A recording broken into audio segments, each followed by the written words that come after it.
Continuar con nuestro siguiente tema, que es método epidemiológico. Soy la doctora Marigelen Valverde Rojas, magíster en salud pública, con mención en gerencia en salud pública y epidemiología. Hemos ido hablando en los temas anteriores sobre lo que es la investigación, hemos hablado lo que es la investigación epidemiológica y ahora vamos a hablar de algo importante que es el método epidemiológico, ¿no? Tiene cierta, se unen, ¿no? Se trabajan juntos, si vale el término, tanto la investigación como el método que vamos a desarrollar. La vamos a definir, ¿no? Al método epidemiológico como la forma de razonar de forma lógica empleado para conocer las características de las enfermedades, ¿no? Y otros daños a la salud que van a afectar a la colectividad humana. ¿Con qué fin? Para transformarlas, dominarlas o influir positivamente en la salud de la población, ¿no? Van a ver enseguida, son unos pasos, si vale el término, que debemos seguir, que ustedes lo conocen y que lo han debido llevar también en pregrado, pero que nos van a ayudar, y esa es la base del método epidemiológico, nos van a ayudar a que nosotros podamos evitar, ¿no? Un mayor incremento en esta enfermedad o las complicaciones que va a tener esta población. El método epidemiológico básicamente se va a convertir en el método científico aplicado a los problemas de salud, es decir, que es el método científico para la epidemiología, ¿no es cierto? Este binomio salud-enfermedad que lo hemos tocado, es importante que nosotros podamos analizarlo, podamos tenerlo bien estructurado para poder intervenir cuando tengamos enfermedad en nuestra población. ¿Qué limitaciones va a tener el método epidemiológico? ¿No? Primero, que estamos hablando o tratando de fenómenos de salud variables, ¿no es cierto? Es un obstáculo para la epidemiología porque cuando nosotros ya describimos, y para que me entiendan, ¿no? En la pandemia ha pasado eso. La primera ficha epidemiológica para la descripción de lo que ha sido la COVID, ¿no? Nos decía ciertas características, donde sí o sí estaba el haber llegado de otro país, porque no se olviden que el primer caso fue importado, ¿no? De Italia. No teníamos casos autóctonos hasta después de ese caso, ¿no? Entonces, aquellas personas que habían llegado de otro país sí eran parte de esa investigación. Sin embargo, esto fue variando. Llegó nuestro primer caso y ahí empezó el tema del contagio autóctono, ¿no es cierto? Dentro de nuestro país. Entonces podía ser alguien que llegue del extranjero y que sea un país que ya haya tenido casos encima o que sea un contacto con una persona de aquí. Siguiente ficha, ya no era solamente de aquellos países deportados, sino ya era a nivel mundial, ¿no? Cualquiera que haya llegado, viajado en las últimas 2 semanas o que haya tenido contacto con un paciente con fiebre o diagnosticado con COVID. Si se fijan, nuestro fenómeno varía mucho. Entonces, ahí se vuelve una limitante, un obstáculo para que nosotros podamos describir o tener una predicción adecuada de estas enfermedades, ¿no?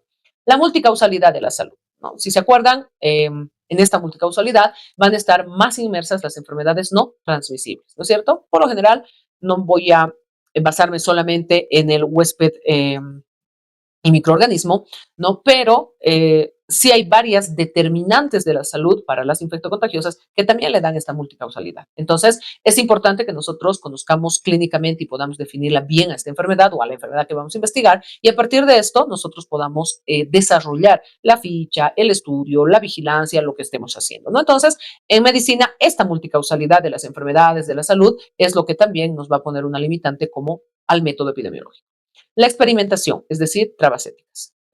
Obviamente, ¿no? Y esto no es algo malo, más bien está bien que existan estas trabas éticas, ¿no? Porque a nombre de la ciencia no vamos a investigar en humanos, ¿no? Como se ha hecho en la Segunda Guerra Mundial, no vamos a investigar o maltratar animales, ¿no es cierto? Entonces, es importante también, ¿no? Estas trabas éticas que son base de la experimentación con limitantes, ¿no?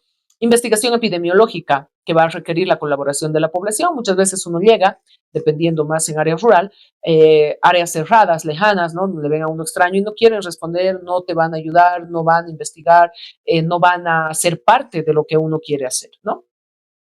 Estos son los pasos que les decía, las fases del método epidemiológico, que son muy importantes que las abordemos, ¿no?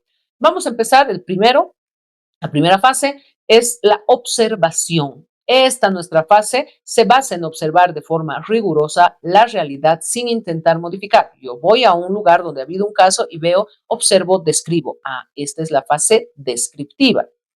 Siguiente paso, el 2, donde elaboramos hipótesis explicatorias. ¿A partir de qué? Los paradigmas o la base de estudios que uno tiene, de conocimiento que tiene el investigador, ¿no es cierto? Por eso, si se acuerdan, habíamos hablado en el tema de investigación, de método, ¿no? De la investigación, que es importante que para el marco teórico revisemos, decíamos, ¿no? Lo mismo, ¿no? Acá se supone que para hacer una vigilancia epidemiológica uno ya ha cruzado medicina, ¿no? Entonces debería conocer las enfermedades. La epidemiología y la clínica van de la mano, se ayudan mutuamente. Por lo tanto, ahí, en la fase 2, que es analítica, es el segundo nivel analítico, ya puedo elaborar una hipótesis. Ya al haber hecho la descripción, visto la comunidad, la población, ya puedo tener una hipótesis, una idea de qué es lo que ha sucedido, qué es lo que está pasando. Tercera fase, ¿no? La cual va a intentar verificar esta validez de la hipótesis. ¿Usando qué? La verificación de acuerdo a una estrategia que cada uno vamos a elegir. Tipo de método, tipo de estudio, en el cual nosotros podemos dar respuesta a esta fase de hipótesis, ¿no es cierto? Por lo tanto, esta fase va a usar varios diseños de investigación, para lo cual uno tiene que conocer estos diseños y obviamente manejarlos. Cuarta fase, ¿no? Es la etapa de conclusión. De acuerdo a lo que hemos obtenido los resultados, vamos a aceptar o rechazar la hipótesis planteada en la segunda fase, ¿no es cierto? Entonces ahí ya tenemos una respuesta verídica, una respuesta real de lo que estamos viendo a partir de este análisis. Quinta fase, ¿no? Con la nueva evidencia, la epidemiología va a elaborar nuevas hipótesis que van a, obviamente, aumentar este campo de análisis y nos va a ayudar a alimentar más conocimientos, teniendo más que investigar, más campos en la investigación, más cosas que podamos ver, ¿no?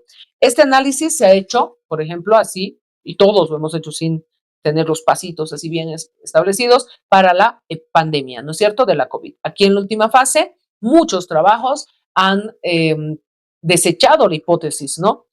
Como la prevención con ivermectina, como el tema de que se contagiaba si tocábamos objetos inertes, ¿no? Que de a poco esa hipótesis se fue desechando, ¿no? Y que solamente era por contacto, ¿no? A través de las gotitas de Fluget, como cualquier otra IRA, ¿verdad? Entonces, son esas cosas que nos ayudan en la investigación y para eso nos sirve este método epidemiológico.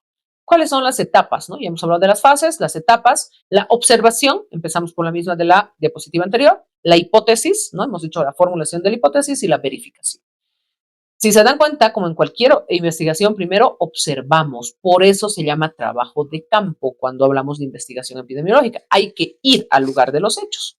A partir de ahí, vamos a tener una hipótesis con toda la base médica y científica que tengamos y a partir de esto, con los datos y los resultados, verificamos. Aprobamos o desechamos la hipótesis. Empezamos entonces con la observación y ya sabemos, la vamos a definir como la percepción dirigida a la obtención de información sobre objetos y fenómenos de la realidad.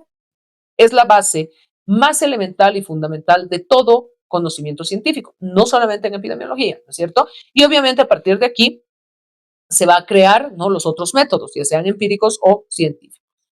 ¿Cuáles son las etapas de la observación? Primero, ¿no es cierto?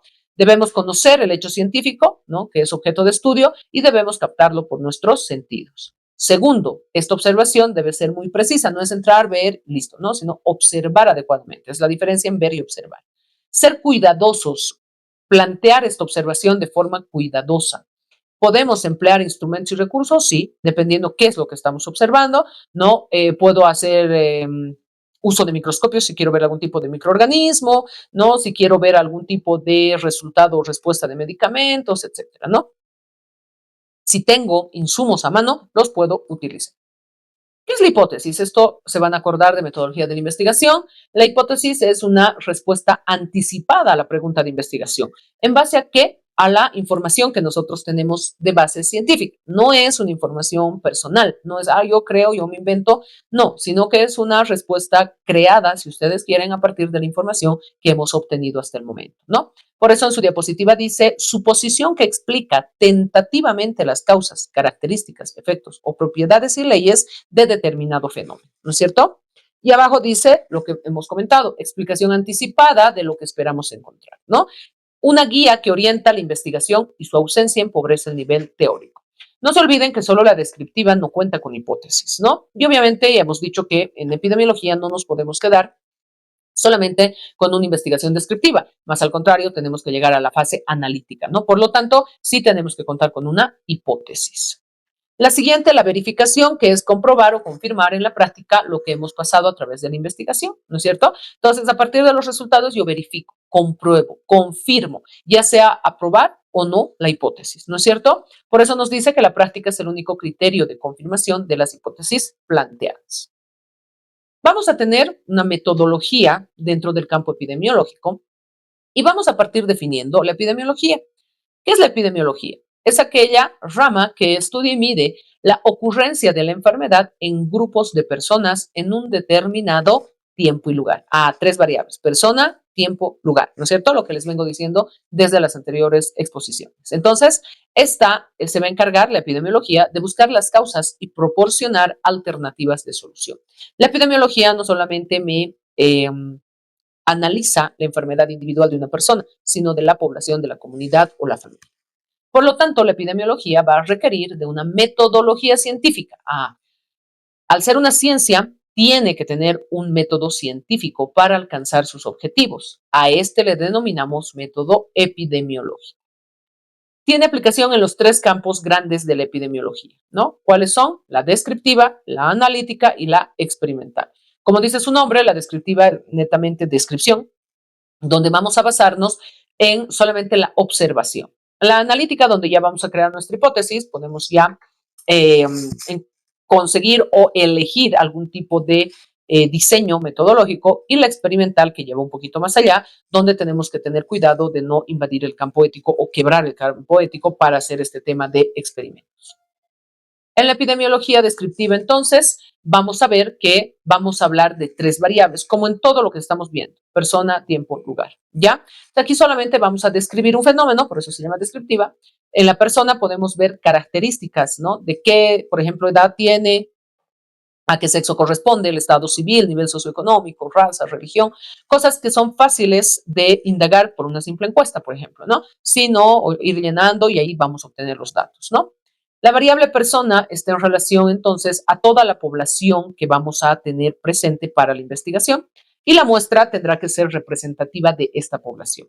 Mucho mejor si lo hacemos de forma aleatoria y obviamente que sea homogénea. Homogénea en el sentido de las mismas características para describir la enfermedad.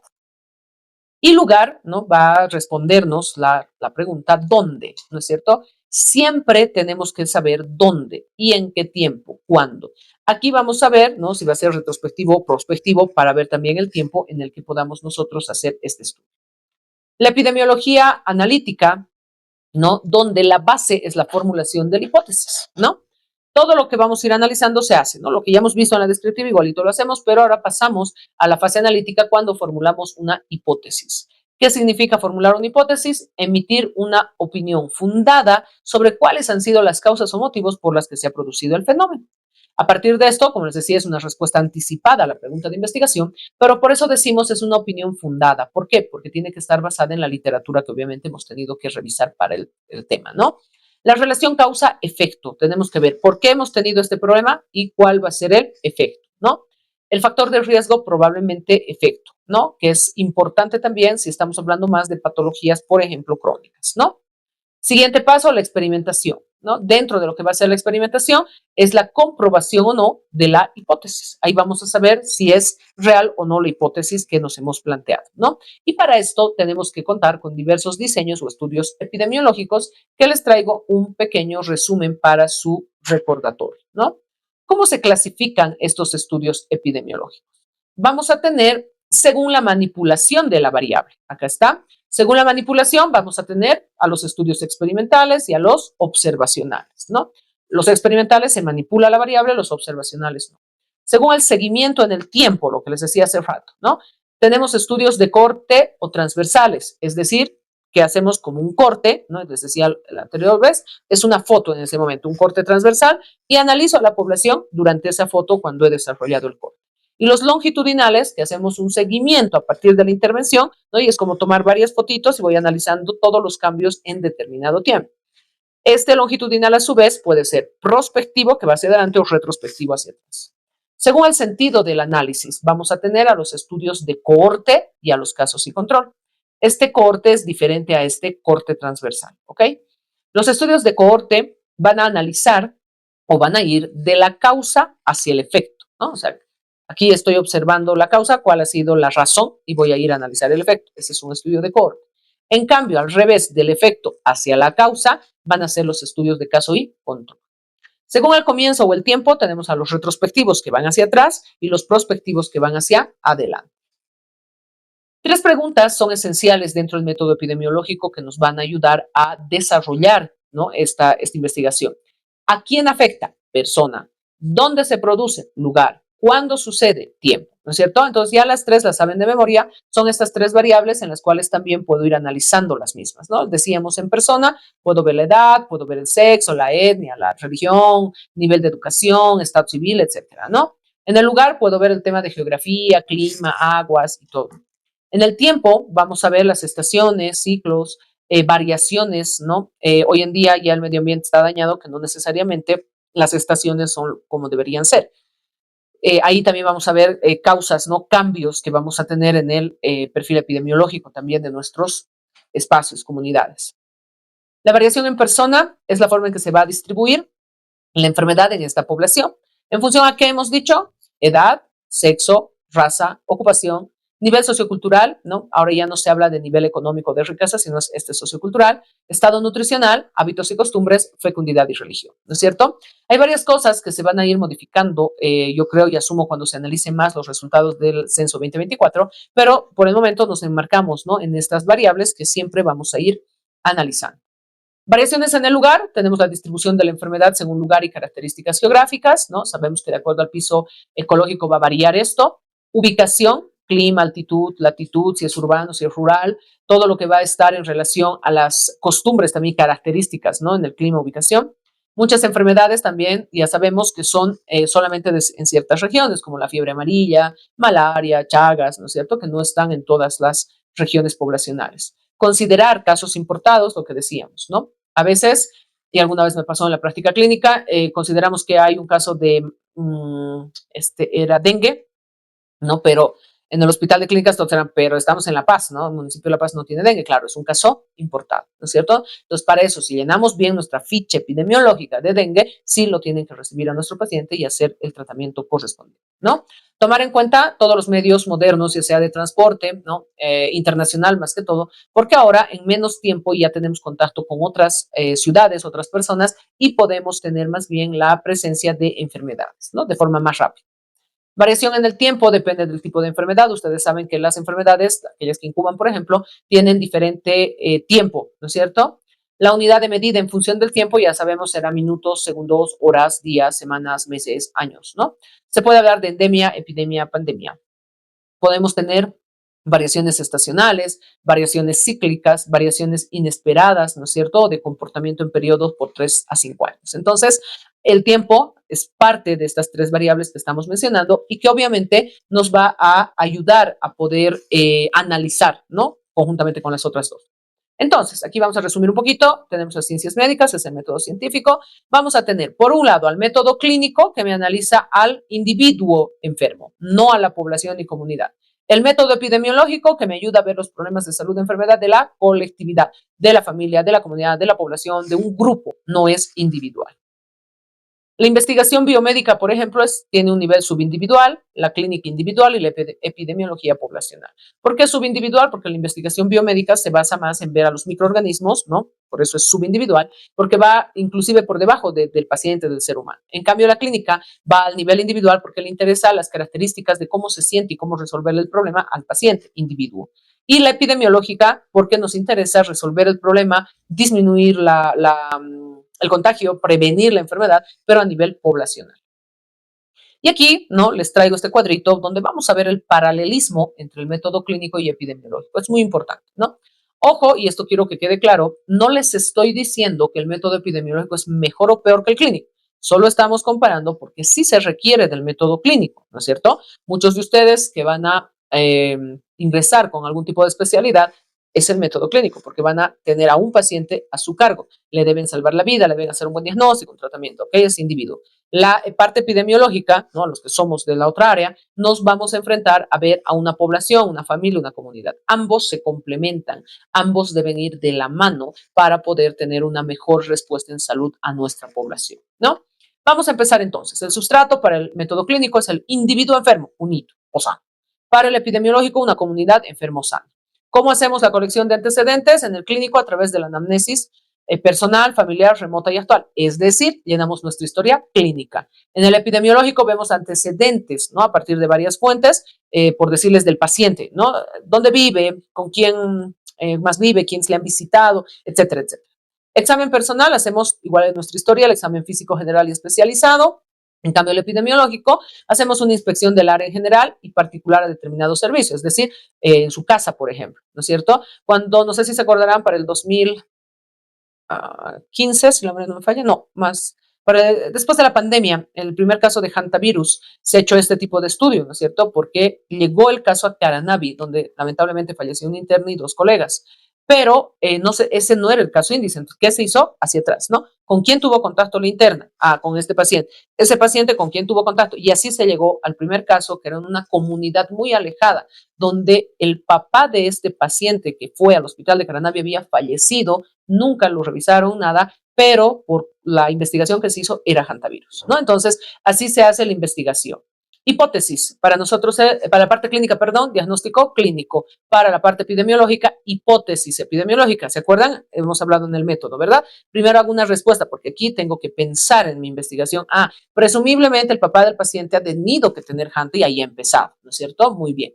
Medidas transitorias. En el clínico, tratamiento inicial, porque ya tenemos un diagnóstico. En el epidemiológico, recomendaciones generales. ¿Qué se vio en este caso que les estoy relatando? Que el domicilio donde vivía el paciente y su papá estaba lleno de ratas, ¿no? Y tenía varios lugares donde estaban los alimentos con orina y heces de ratas, ¿no? Heces de las ratas. Laboratorio, para la parte clínica es un examen complementario. Para el epidemiológico hacemos exámenes de agua, alimentos, ¿no? Otro tipo de muestras, como las que les refiero, ¿no? Los alimentos que estaban así orinados y con heces se llevó al laboratorio y se detectó que estaba ahí el foco de contaminación, ¿no? Conclusión diagnóstica, para la parte clínica el diagnóstico definitivo, para el epidemiológico el diagnóstico epidemiológico. Medidas definitivas en el clínico, el tratamiento definitivo, porque ya estoy segura, y epidemiológico, medidas de control, ¿no es cierto? En el caso del clínico, el alta se hace a plena mejoría del enfermo, como cuando damos de alta en un hospital, ¿no es cierto? En el epidemiológico, por remoción de la causa. Ah, en el ejemplo, entonces tiene que estar más limpia la casa, los alimentos no pueden estar así a contacto con los animales externos, menos con las ratas, etcétera, ¿no? El registro de la acción efectuada la vamos a tener escrita en la historia clínica, como hemos mencionado hace un momento, y obviamente para el alta en la epicrisis. Es decir, que tengo toda mi historia, cómo ha ingresado el paciente, cómo ha evolucionado y cómo se ha ido. En cambio, en el epidemiológico tengo una ficha epidemiológica y un informe. Lleno la ficha epidemiológica del paciente y debo desarrollar un informe con todo lo que he visto e investigado. Compensación económica, obviamente en el clínico, honorarios cobrados al paciente o a la familia del paciente, y el epidemiológico a la comunidad o a la empresa o persona que haya llevado para que se haga este diagnóstico. Si se dan cuenta, es importante, como les decía, ambos perfiles, los dos van de la mano y un buen epidemiólogo tiene que ser un buen clínico y un buen clínico tiene que saber de epidemiología. Muchas gracias.